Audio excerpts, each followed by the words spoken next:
is Susan Sun Nunamaker with sunisthefuture.net, right in the booth of Perlight Solar with Gideon Needleman. And we'd like Mr. Needleman to tell us a little bit about his company and what kind of products and services they will be able to provide for us. Right, well, thanks Susan. Welcome to our booth. We're here at PV America, and it's actually our second year at the PV America show. I really like it. It's a nice, more local type show here for the Eastern market.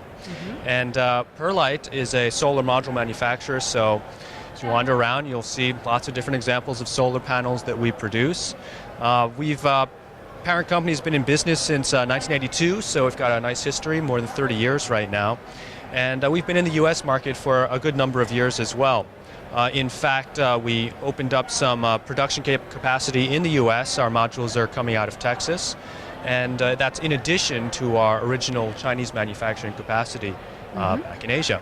So we offer a little bit of both, great quality panels and high efficiencies. We really love it. Thanks. Oh, fantastic. What kind of efficiency level are we talking about here? Well, our highest efficiency modules, the monocrystalline side, go over 15% right now, and moving large volumes of those. That's very nice and always improving. Very good. Now, in doing business on both continents, both North America and Asia, how do you find the company juggling these positions? Is it a very appealing way for continued expansion, or do you find any challenges? Well, yeah, there's always challenges in balancing how things operate in different parts of the world, but you have to look at things strategically. Asia has a very big growing economy with a growing demand for energy.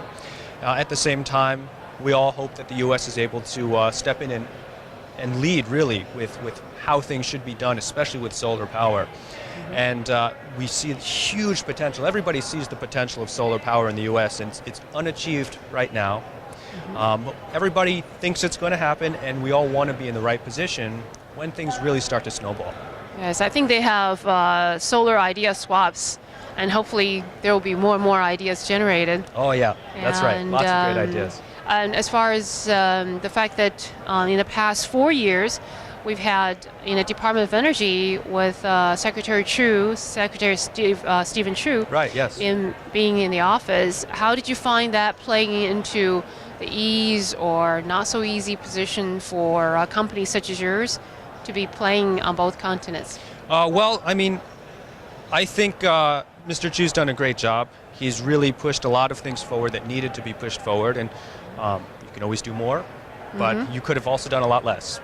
And there were a lot of interesting incentive ideas that came out, specifically pushing American-made projects and American content.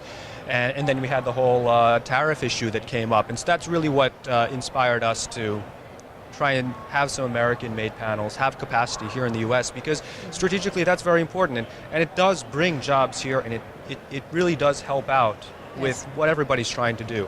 So I think it's the right direction to be moving in, and there's just so much more to do. Oh yes, installation itself, that would generate so much local jobs here, definitely. Exactly. Not to mention it would bring a much cleaner, safer country. Exactly. Not to mention nobody owns the sun, not yet. That's right. So that would be a wonderful thing if we do not have to get into a lot of conflict of interest among nations. Yeah, and you know, people argue right now about where capacity is, who's producing what, but if you really think about where we need to be in the next couple of decades and where we are now with how much we're installing, it's orders of magnitude larger. And so even the biggest companies in the world right now would really just be a drop in the bucket compared to what's happening. There's so much that can be done, and you know, I just hope to be around and see all this happen. I think it's exciting to be part of it. Oh, we're hoping. I think what we need, that's what we're trying to do in sunisthefuture.net, is to generate public awareness, to help people as a whole in U.S. to be aware of the fact that we are, as a matter of fact, some states have already reached grid parity, and now as time goes on, there's going to be more and more. There's going to be a lot of activity. Exactly. I think one thing people don't realize is just how affordable solar is really becoming. These last 2 years have seen just exponential drops in pricing. And it's happened so fast that the public and policymakers it's caught them by surprise. When they finally realize how affordable solar energy is becoming, then they start to formulate laws and policy that takes years to grind through, and then by the time it comes out, it's outdated. Yes. And that's something we work with. We bring in finance options for projects of all types, and we've seen a lot of do-it-yourselfers get involved too, because it just makes sense now. Very good. We're looking forward to Perlight Solar being used on a lot of rooftops and in general here. And thank you very much for your time. Absolutely. Signing off, Susan Sun Nunamaker with sunisthefuture.net.